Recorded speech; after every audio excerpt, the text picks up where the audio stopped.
बिस्मिल्लाहिर्रहमानिर्रहीम। अस्सलाम वालेकुम जी। सर जी तबीयत से सेट है? अच्छा सर जी हमने आज कोर्स शुरू करना है अपना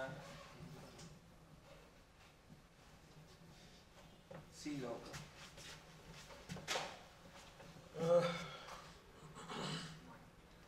माइक माइक में लगा देता हूँ।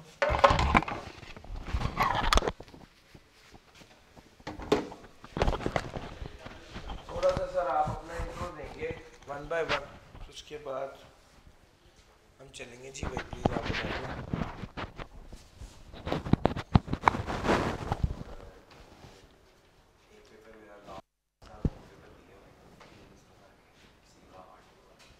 सीलो R2 और कॉस्ट माशाल्लाह। सर आप प्लीज़।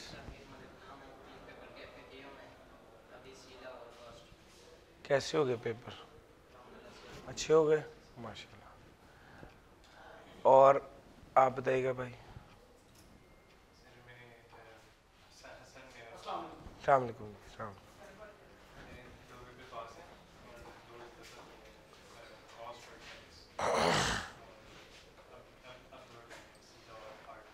सीलो और R2 सही किया। जी प्लीज़ बताइए।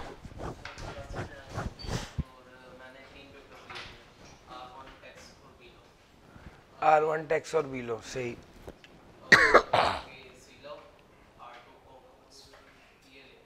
सीलो R2 और कोर्स ज़बरदस्त। जी भाई आप भी कुछ बता दें।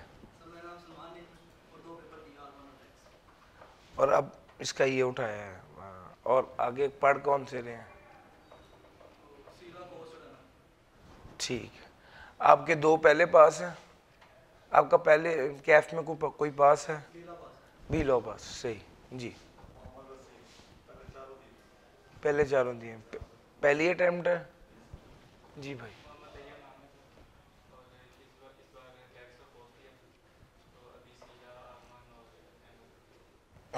सही। जी भाई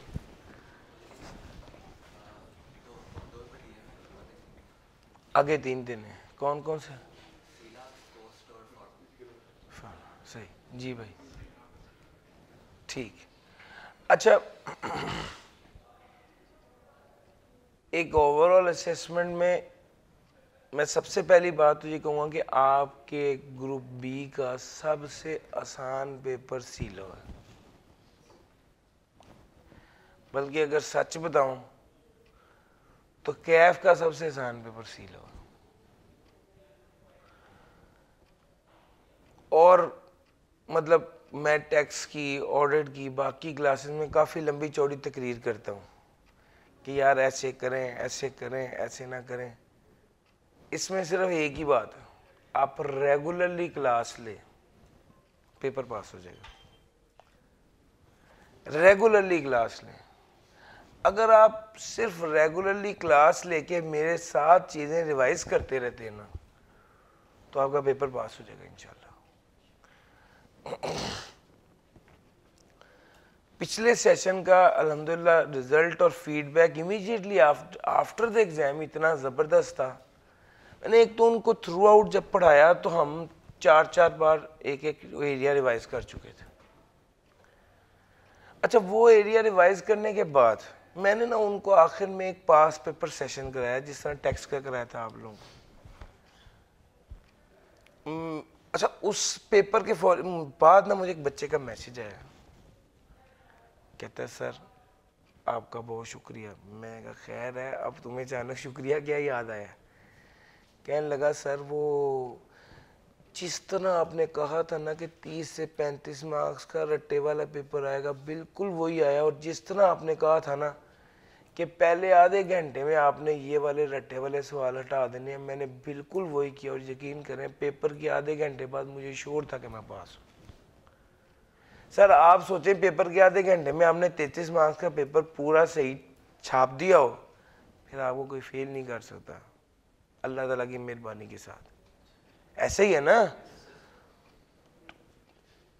कहता है कि सर अच्छा, फिर उसके बाद उसने वही जुमला बोला जो मैं बोलता था।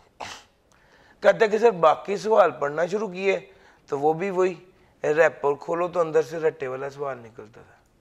6-8 लाइना उसके बाद वो नीचे एक रिक्वायरमेंट, जब उसको सवाल को ध्यान से पढ़ते हैं तो वो एक सिंपल रट्टे वाला सवाल होता है।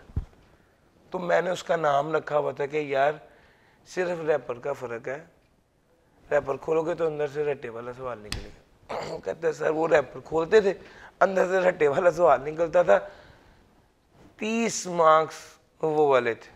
कहते सर आधे पौने घंटे में वो कर दिए। तो मतलब वही बात है कि वो इतना कंफर्टेबल था कि पेपर के बाद वो he was very much sure कि वो पेपर पास। सिलेबस कम है, क्लास में रिवाइज करेंगे। आप बस घर से नियत बना के हैं कि क्लास में रेगुलरली आना है और आपने सिर्फ क्लास में अटेंटिव रहना है। पेपर इंशाल्लाह बहुत आसानी से हम कवर कर सकते हैं, क्योंकि यार मैं तो हमेशा कहता हूँ कि टीचर है ही वही जो मुश्किल चीज़ को आसान करे, और अगर चीज़ आसान है तो टीचर का काम है कि वो उसको डूएबल बनाए, उसको कहे जी फ़ौरन अभी हल हो जाए। क्या ख्याल है? तो सर हम इसको डूएबल इस तरह से बनाते हैं कि क्लास में चैप्टर कराया, रिवीजन कराई, क्लास में ही आपको कहा जी बस आज हमने आगे नहीं पढ़ना, निकालें कागज़ पेंसिल, ये वाला सवाल लिखें, प्रैक्टिस क्लास में ही। इतना एक्सटेंसिव वर्किंग अल्हम्दुलिल्लाह क्लास में ही कर लेते हैं कि वो पेपर में कोई भी सवाल आए तो आप उसको डील कर सकते हैं। ये बुनियादी तौर पे हमारा एम और एजेंडा है। सिंपल पॉइंट ये है कि आपने सिर्फ ये अज़्म रखना है कि आप क्लास में आएँ। बाकी अल्हम्दुलिल्लाह मुझे जो चेहरे नज़र आ रहे हैं वो ज़्यादातर मुझसे टैक्स पढ़े हुए हैं, तो उन्हें टीचर की आदत का पैटर्न का अंदाज़ा तो है।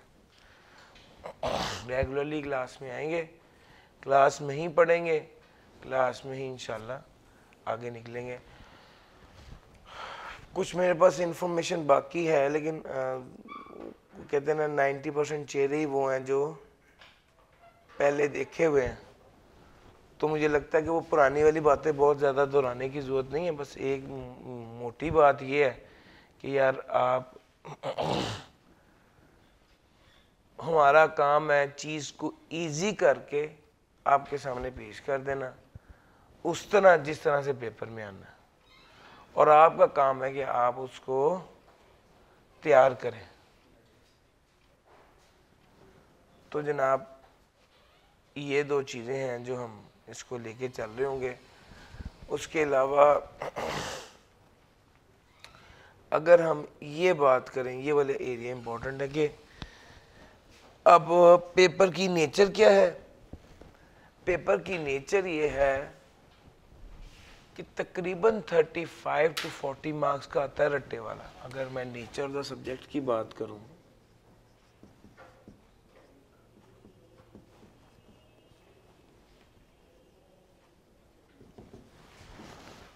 तो क्रैमिंग वाला एरिया है 35 to 40%, वैसे 35 की तरफ ज़्यादा है।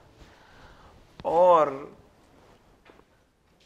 Application based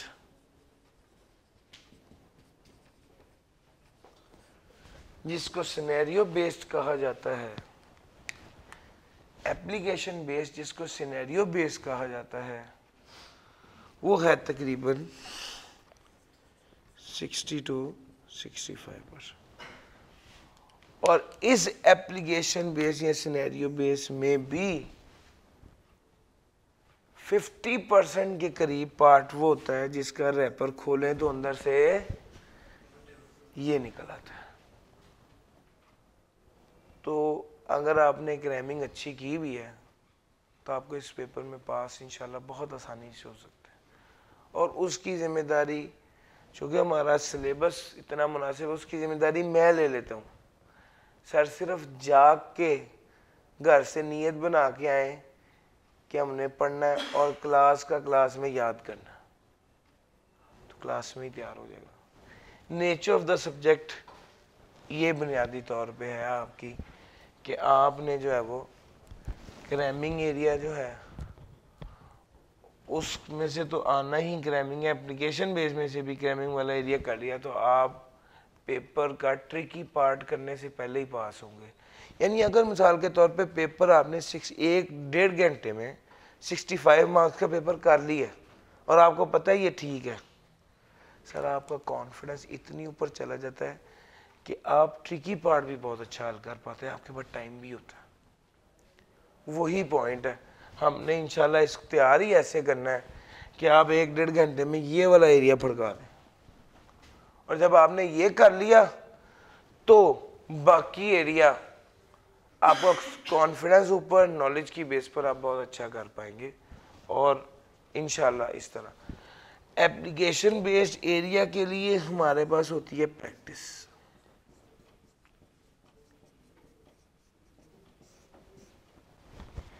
application based area के लिए हमारे पास प्रैक्टिस होती है। सर जी ये प्रैक्टिस हम आपको विद इन द क्लास कराएंगे।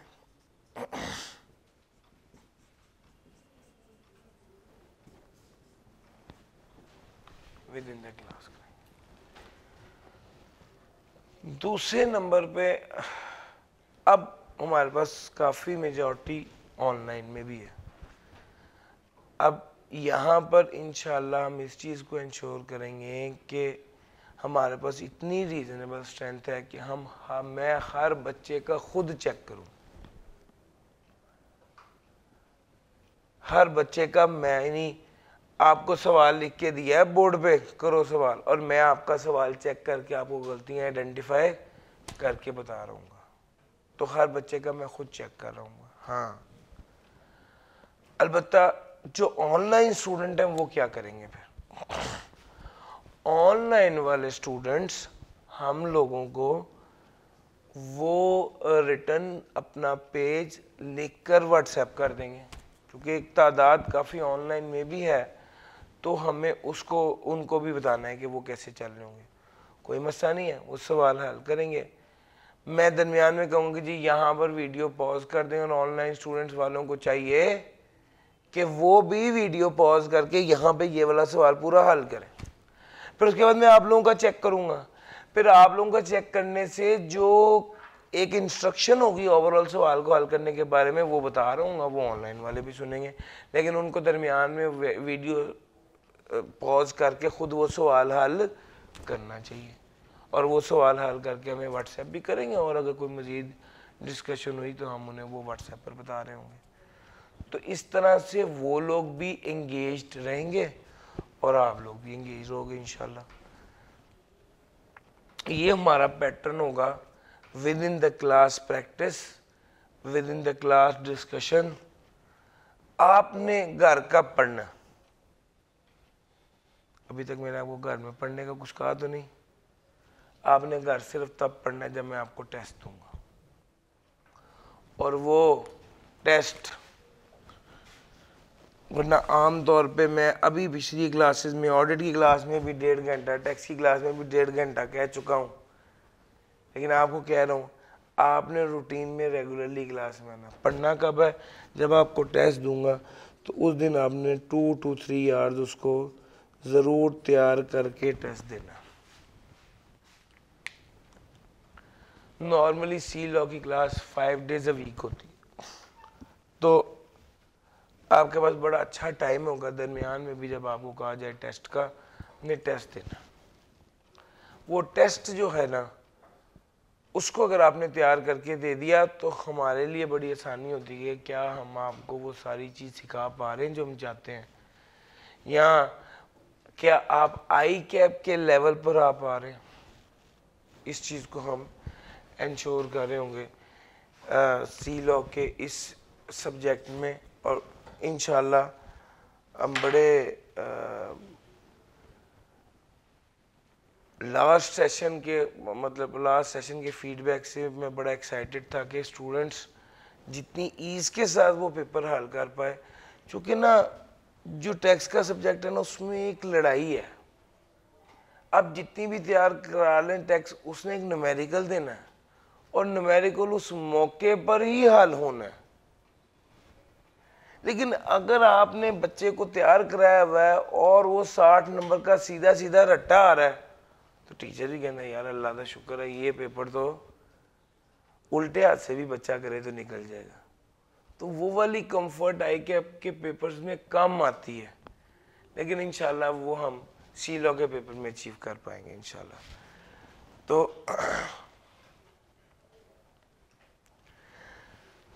कंपनी लॉ के हवाले से अगली बात कि सर स्टडी मटेरियल क्या होगा। अच्छा, इसके हवाले से मेरी एक बुक है, सी लॉ हेल्प बुक, वो इंशाल्लाह आपके पास अवेलेबल हो जाएगी। उसकी कुछ अपडेशन है, तो इन द मीन वाइल हम आपको नोट्स शेयर कर रहे होंगे, ठीक है। इंशाल्लाह कल चैप्टर नंबर 1 हम शुरू करा रहे होंगे और उसके नोट्स हम आपके साथ शेयर कर लेंगे, और उससे फ़ायदा ये हो जाएगा कि आपके पास नोट्स होंगे और हम किताब की अपडेशन के दौरान चैप्टर 1 करते करते आगे निकल जाएंगे और अगली कुछ बातें मजीद कर रहे होंगे। ये सर उस नोट्स में जो आपके साथ शेयर कर रहे होंगे अपडेटेड पास्ट पेपर्स होंगे। मेनली हमारा जो एरिया है ना जिस पर हमने बात करनी है, वो पिछली 3 अटेम्प्ट्स हमारी बेंचमार्क है। उससे पहले ये पेपर बी लॉ का हिस्सा था, बी लॉ सी लॉ इकट्ठा था, आपने सुना होगा कुछ दोस्तों से। अच्छा, 3 अटेम्प्ट, स्प्रिंग 22, ऑटम 22, स्प्रिंग 23, ये 3 अटेम्प्ट्स हमारी हैं, जिसमें सी लॉ का 100 मार्क्स का पेपर हमारे पास आया है। इससे पहले सी लॉ और बी लॉ एक ही पेपर होते थे। अब चूंकि ये पेपर अलग-अलग हुआ है, तो हम वो सी लॉ के जो 3 अटेम्प्ट्स हैं उसको बेंचमार्क लेते हैं, मगर जो बी लॉ के पुराने पास पेपर हैं उसको भी हल कर रहे होते हैं प्रैक्टिस पर्पस के लिए, और कुछ प्रैक्टिस पर्पस के लिए मैं आपको सी फैब के पेपर भी करा रहा हूँ। यार हमने आपको तगड़ा करना है ना कि पेपर में आपको सवाल हल्के लगे। अगर आपने नेक्स्ट लेवल की तैयारी की होगी तो पेपर में आपको ये सवाल हल्के लग रहे होंगे, आसान लग रहे होंगे। ये असल गेम है और इसको इस तरह से लेके चलना है। इसके हवाले से हम आपको प्रैक्टिस के हवाले से मैंने बता दिया कि किताब में कुछ सवाल हैं। पिछली 3 अटेम्प्ट तो हमारी बेंचमार्क है ना, वो तो हमने सारे पी लेने हैं सवाल, चूँकि वो इतने कम है पास पेपर के, वो तो करेंगे।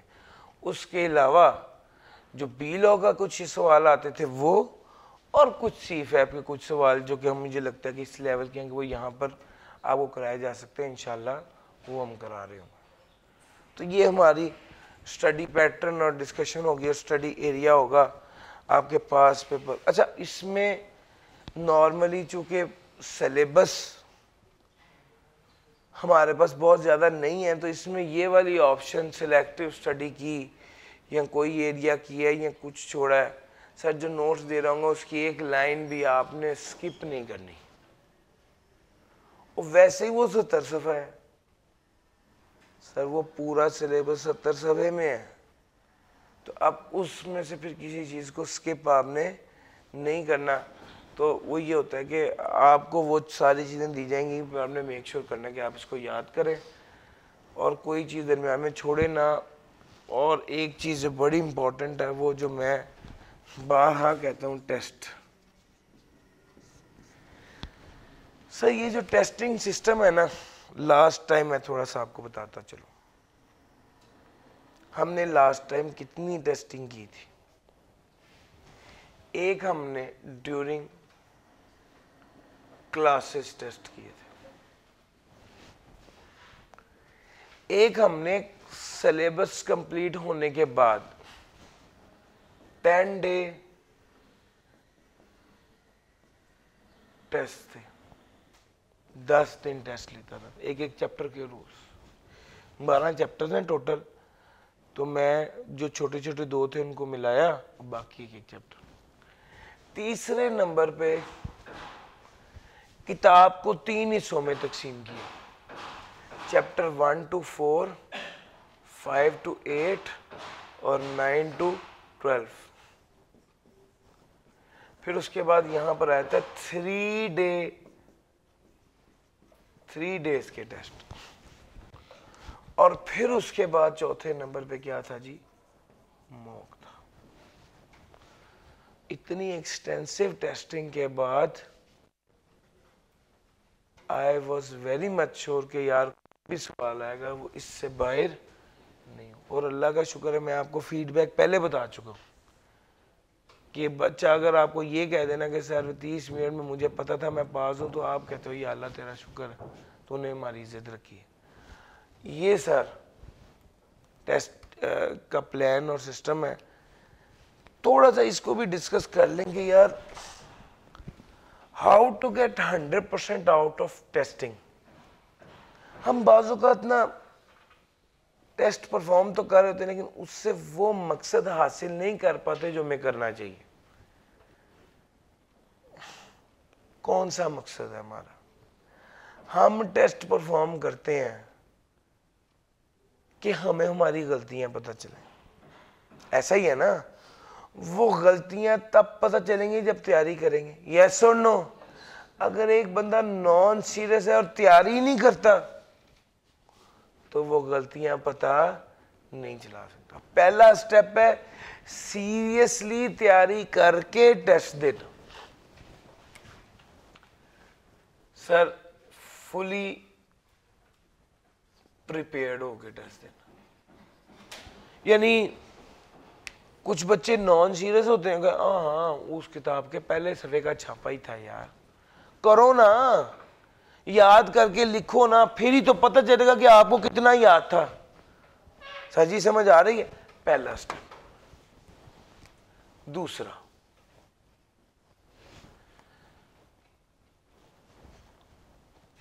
जब अटेम्प्ट कर रहे हो तो बहुत सीरियस होकर पूरा अटेम्प्ट करें। ओ यार ये रट्टा था, मैंने बोला सवाल ही नहीं किया चौथा, क्यों? सर पूरा अटेम्प्ट करें पेपर। ये दूसरा स्टेप। सर तीसरा स्टेप,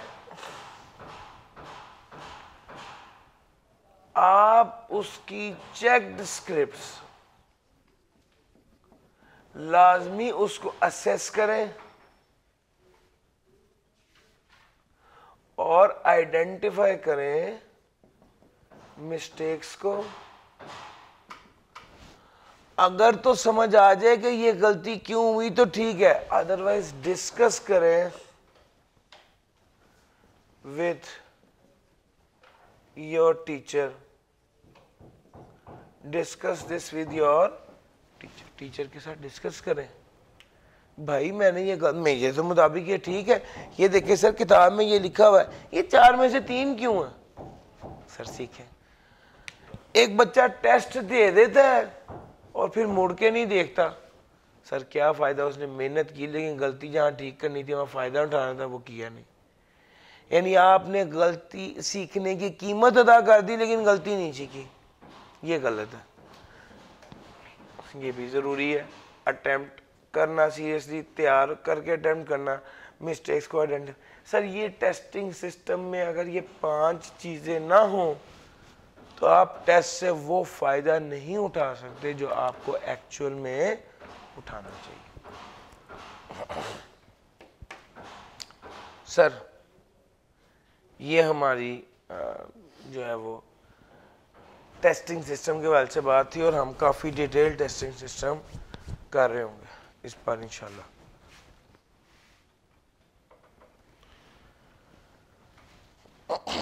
एक इंशाल्लाह इस टेस्टिंग सिस्टम में सिलेबस कंप्लीट होने के बाद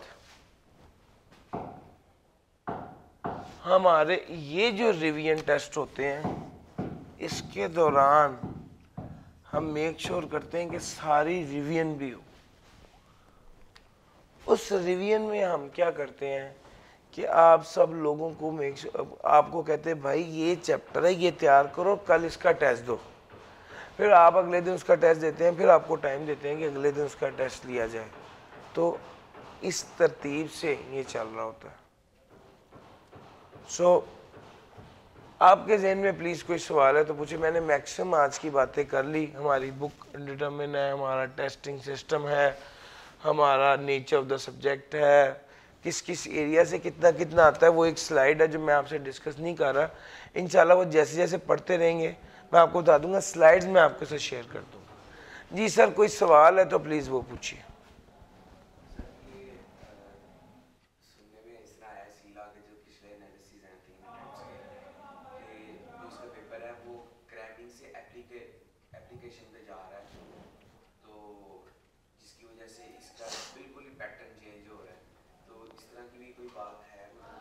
सर लाजमी बात है, देखिए जो अभी तक उसने पेपर दिए वो स्टेप बाय स्टेप एप्लीकेशन की तरफ जा रहा है, मगर हम तो वो पूरा एप्लीकेशन की तरफ जाए तो उसके लिए भी आपको तैयार कर लेंगे। हमने तो आपको पहले कहा कि भैया जो पुराने सवाल हैं वो भी करने हैं, सीफैब से भी कुछ सिलेक्टेड सवाल आपको कराने, इस चीज़ को एम्पावर करने के लिए कराने ना, तो सर करेंगे ना इंशाल्लाह। और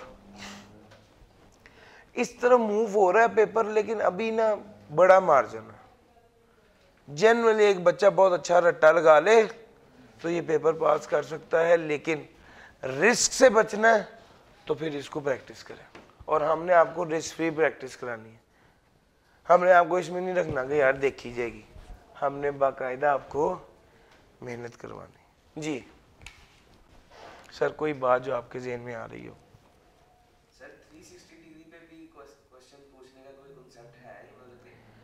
असल में यार वो होता पता क्या है, हर बंदे के पढ़ाने का अंदाज मुख्तलिफ होता है।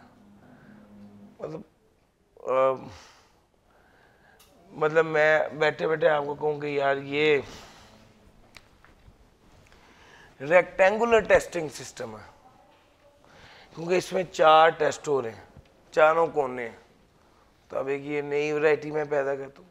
सवाल तो वही है, आप मेरा पॉइंट समझ गए हैं, तो मैं उसको एक नाम दे के उसको एक शनाख्त दे दूँ कि जनाब ये रेक्टेंगुलर टेस्टिंग सिस्टम है।